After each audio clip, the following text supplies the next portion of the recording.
Oh, there we go. Oh, we lost you for a minute. But yeah, I don't know what my grandkids do. Lisa's grandkids do. All I know, they like going with us and they capture stuff on their pictures as well. That's just amazing that you guys are able to do that and are open to it. And I'm kind of curious because a lot of people who I've talked to are that are gifted. Some are it's you almost want to say it's genetic because their family members had it before them, and then it gets passed down. And others are like just happen to have it and are hoping to pass it down. Are you in the boat of you had it in your family before, or is this something new to your family?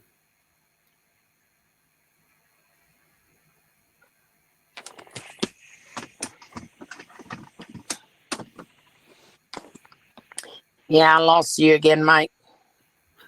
That's okay. It's understandable, being with this weather. It's playing havoc on our communications. But I was curious if this is something in your family line that you've been passed down to you, or No, none of my family has any interest in it, and I don't know if any of my family members do. If they do, they haven't shared anything with us. so then what got you started into the paranormal? Well, I guess it was about 10 years ago. I started seeing stuff on TV, um, Zach Bacon's show, and the Spanish.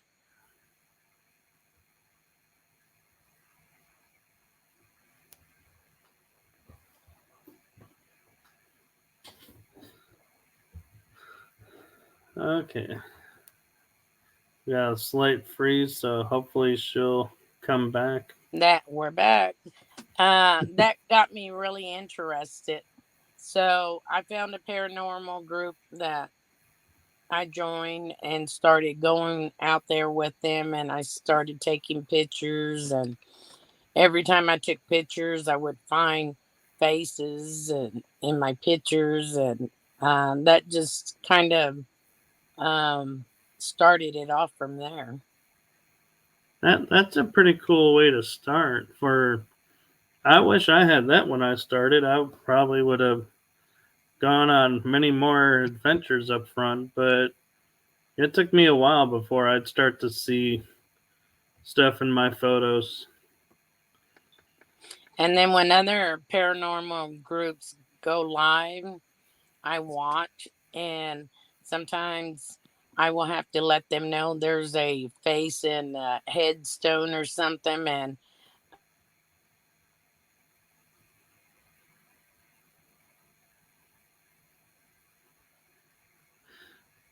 Yeah, I do have to apologize to everyone again with this Texas weather. It's causing problems, and cell phones aren't the most reliable. that's So hopefully we'll get back and have a stronger symbol or signal, I should say.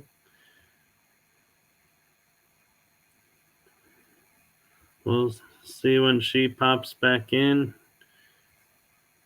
And we do hope Lisa is not getting flooded out. So our thoughts are with her and her family with this storm. And unfortunately, this is just day one of 4 or 5 more days. So hopefully, this will pass and the ground will get the water we need and it won't just flood and wash away. Up, we lost Vera, and so I will start just share some upcoming stuff with you guys for the remainder of the show, if that's okay with you all. If you have any questions for me, if you're in the chat room, feel free to ask. Um, so, Linda, where the weather is actually calmed down where I'm at, it's not raining so much right now. But yes, there is a storm front coming in, and we're supposed to get relief tomorrow, and Thursday is supposed to be another wave. But with this being Texas, we can get a wave tomorrow, or we may get the wave on Friday. It's hard to say. But yes, we are in heavy thunderstorms right now. And so we have a few upcoming episodes yet. Halloween night, we will be live with the show. So hopefully you guys will want to tune in with that. I will be joined by the Wraith Prince himself, Anthony Sabelos. They're out of the San Antonio area. And so Linda's asking, do you get flash floods? Not often, but it is. Well, I should say not often in my area, Linda, but other parts of Texas, yes, there is. Flooding is an issue. And in fact, there is a town about 4 hours west of me that the rains would flood so badly that they actually had the curbs raised 4 inches.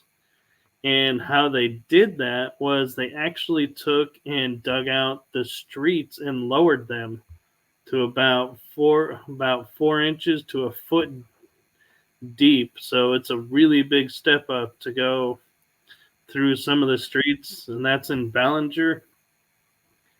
And it looks like Vera may be able to come back in. All I don't know. My right. phone's So saying SOS. that's all right. What was missed was Linda was asking if it's storming there right now where you're at. It's quiet where I'm at. No, it's pretty overcast. The wind is blowing like it's going to start pouring down again. Well, do be safe, and if it's starting to look too dangerous, just let me know, and I can let you go because I don't want you to get stuck in your truck in a flood. Yeah, it's getting pretty wild out here with the wind and stuff. But I really enjoyed being on your show. Thank you. Yes, it was a real pleasure to get to talk with you face to face and to get to know you some more. And um, so, what's coming up for you and Lisa that you can share? Anything that you guys can We're announce? planning a. Yeah, she's gonna put something on our page. We're gonna go to Louisiana to go see Madame Laveau's cemetery. Oh, wow. So, you Yeah, guys are so going all the way over that's to New the Orleans. next outing. So she's been wanting to go there, and so have I. That's kind of on our bucket list. I have to say, I was in New Orleans and I did not get a chance to get over there. And that is a place that I would love to go back to and check out some of those other places. If you would like, Linda's asking, I'd like to hear more about how the kids and parents tours go, and are some shaping up to be interested in investigations. Keep helping the kids, Well, or thank keep you. up helping. Yes. Yes, we will. So, when you go on investigations, do you look at the history in advance and say, hey, this probably would be a little bit too heavy for a child to go on? Or do you just say to the parents, here's where we're going? It's up to you to decide if your kids can handle it. Well, and we do some looking into the places, and we get the history, and then we relay the history to the parents of the children. And if they say it's okay, um, we'll take them, That's that's an and the amazing parents go thing. too.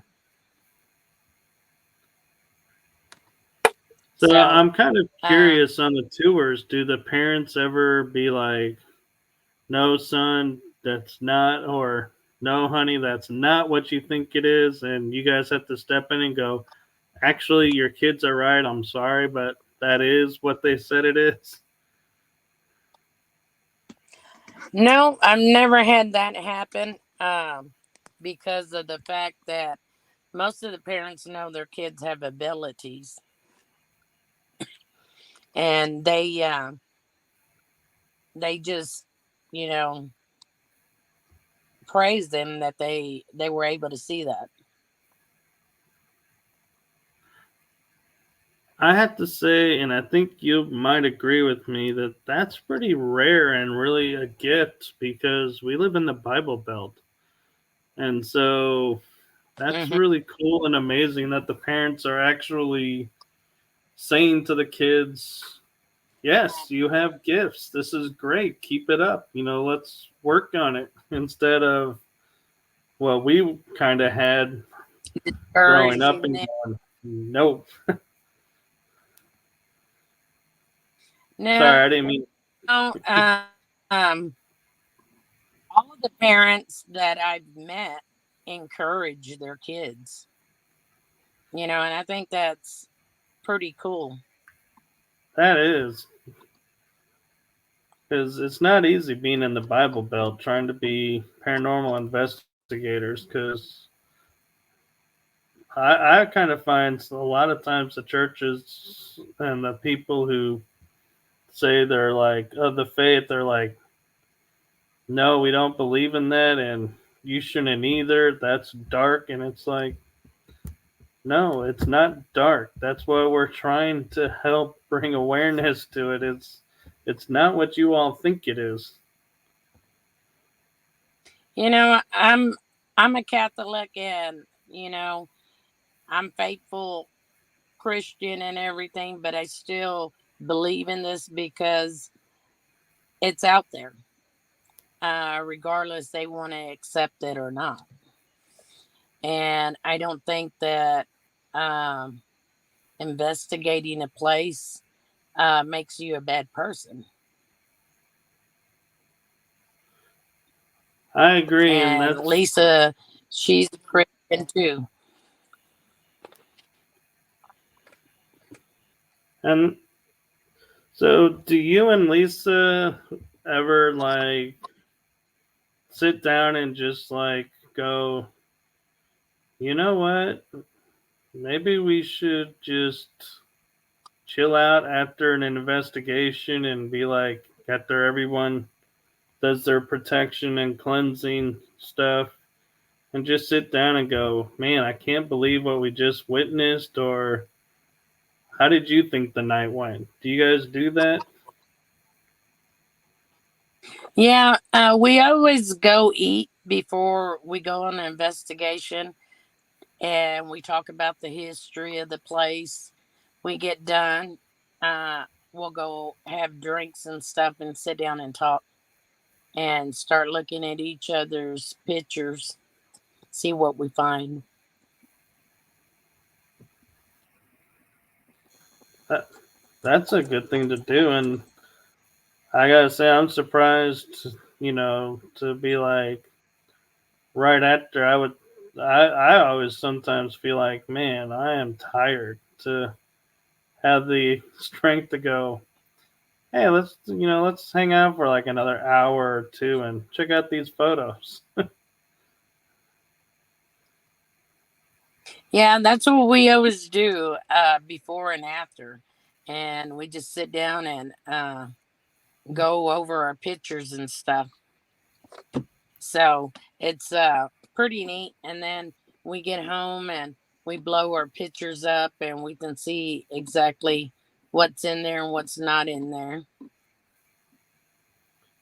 So I know a lot of people ask this, and it's a question that I find is hard to answer sometimes when it's asked of me, but I'm just curious, do you guys have standard equipment that you take on every investigation, or do you vary it depending on where you're going? No, we both take our equipment. We have REM pods uh, in those little teddy bears with something touches it. It's a REM pod, and we got cat balls. I mean, we just got a lot of equipment that we take.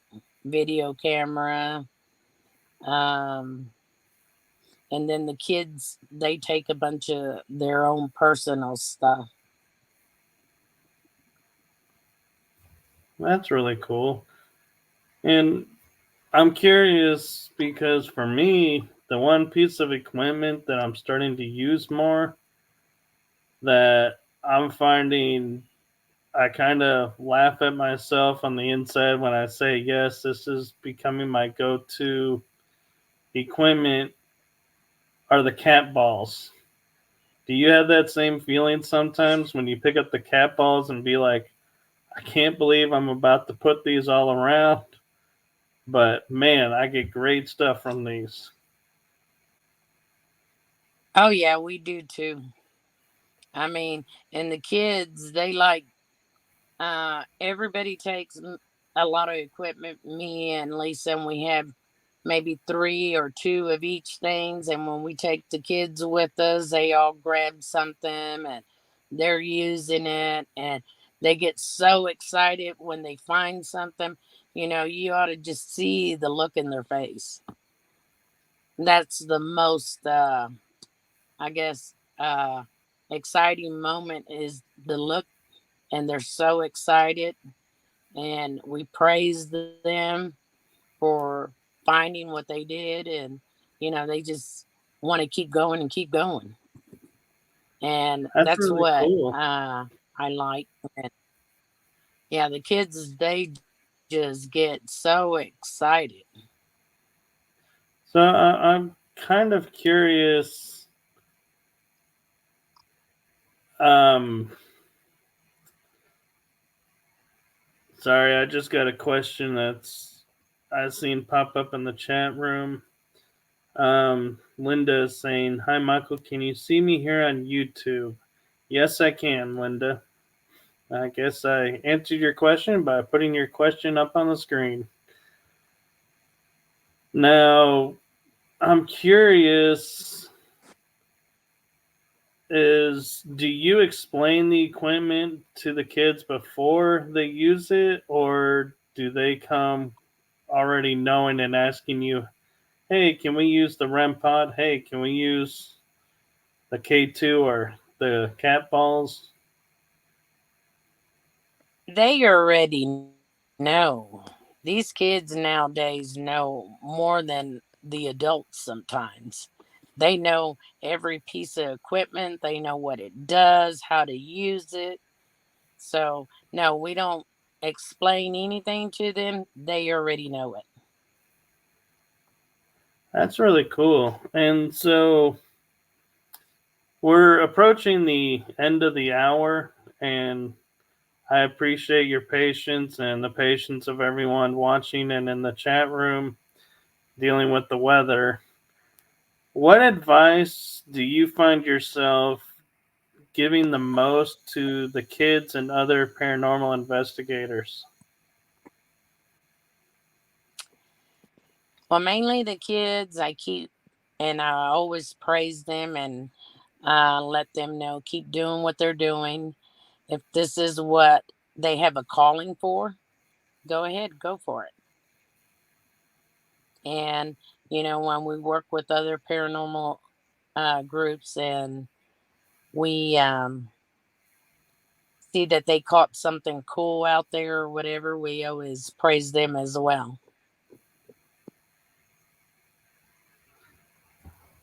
Okay, so oh,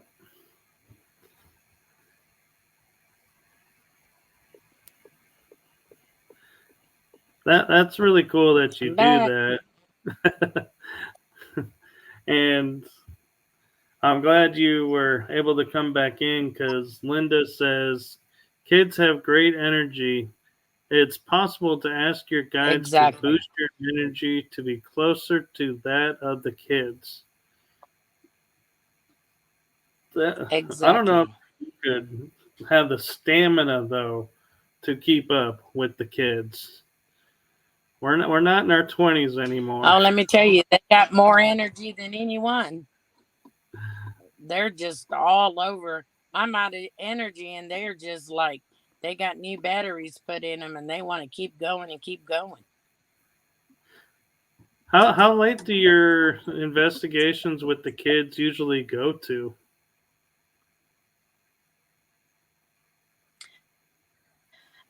We try keeping it to a minimum like 12 o'clock.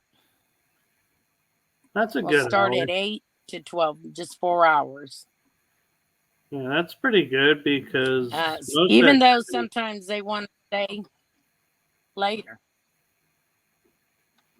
Sometimes we do stay a little later. Um, at the kids' request that they're finding so much stuff and they want to keep going. We normally stay until 1. That's the latest we keep the kids up. That's good because that's about normally I'm like 1, 2 at the latest. I'm like, okay, I'm starting to shut down. I can't be up like I could in my 20s up until like 4 or 5 and be like good to go. So I agree. one Yes. o'clock at the very latest is a good time, especially for kids.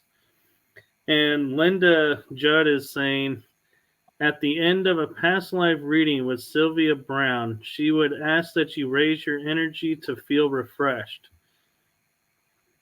I find that Thank you. may work too, but also you need to ground. Exactly. Ground yourself uh before and after is what I tell the kids. What's your guys' go to method for grounding? I'm just curious. Um we do a lot of praying before and after uh each investigation. Uh we use holy water, oil, and stuff that we get from the church. We put on each of the kids before and after. Okay. Yeah, I asked because I have a friend that's a psychic, or I shouldn't say psychic, she's a medium, and her go to is like, she'll say, I need to go hug a tree to ground. And so I was just curious if that was something you guys did too. No, we normally just do the same thing. We pray before we go in, we pray before we leave. We use the oil, holy water, and stuff, and we stay there and cleanse ourselves, and then we're ready to go. Right. And that's a good thing to be consistent because then everyone is prepared and knows what to expect, and nobody's thrown off their guard and could end up in a situation. And Linda says, yes, those two situations are different. One's more active, lots of laughs.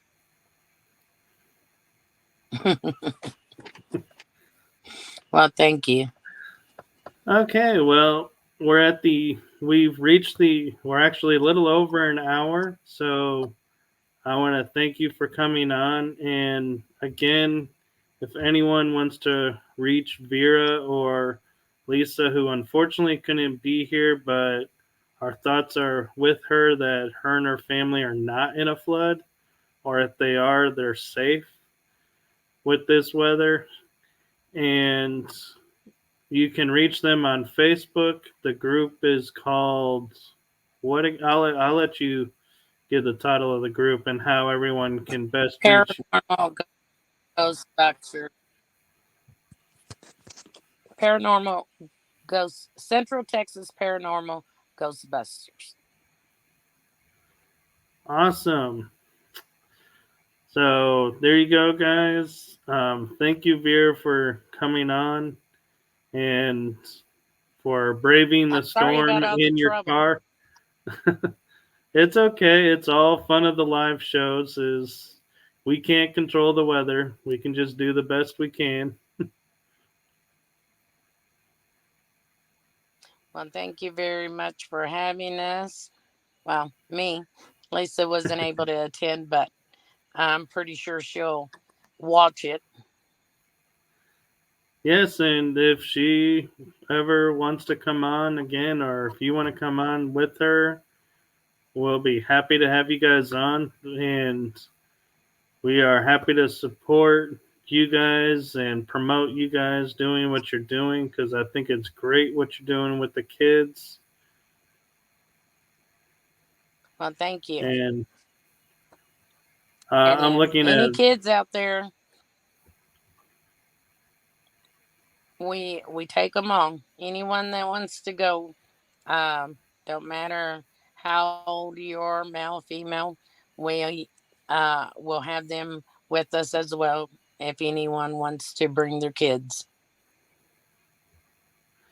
That's really cool. And Linda says, hope to meet Lisa in the future. So you Okay, guys have thank you. fans already. All right, thank you. Thank you. And have yourself a wonderful night. Appreciate you coming in and being on the show. Well, thank you for having me, Mike. And I'll send those photos over to you so you can see. Please do. I'm looking forward to that. All right. Well, All right. thank you once again. You have a wonderful rest of the evening. Thank you. You too. Bye bye. Bye bye.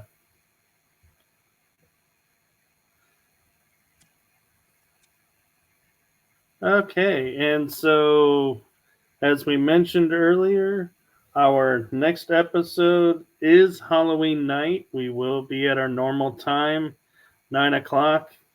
And Anthony Sabelos will be on. He is of the Wraith Hunters, and he will be so shocked that I got his name right for his team.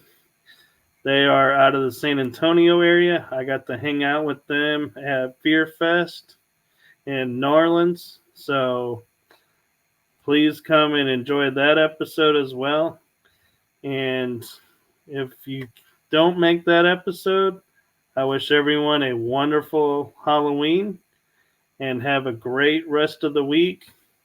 And wherever you are in the world, have a wonderful day, a wonderful night, and a wonderful evening. Thank you for watching. Bye-bye, everyone. You have just listened to the energy that surrounds us with your host, Michael Koff. Be sure to tune in next week for our next episode.